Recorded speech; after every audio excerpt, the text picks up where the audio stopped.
একদিন ঠাকুর দক্ষিণেশ্বরে এক নির্জন সময়ে গোপাল মহা ও শ্রীমকে বলেছিলেন, অনেক সাধনা করে নিয়ম মেনে ধ্যান করে তবুও ঠাকুরের দেখা মেলে না।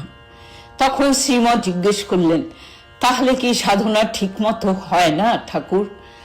ঠাকুর উত্তর দিলেন, না রে, সাধনা হয় ঠিকই, কিন্তু প্রেম থাকে না। ভগবান প্রেম ছাড়া ধরা দেন না।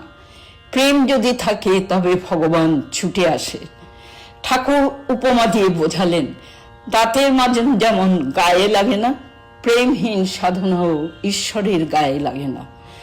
তুই নাম কর, জপ কর, ধ্যান কর, কিন্তু মনে প্রেম না থাকলে সব ফাঁকা।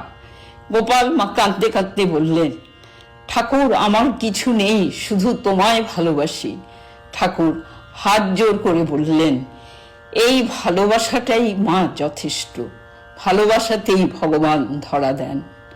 জয় ঠাকুর।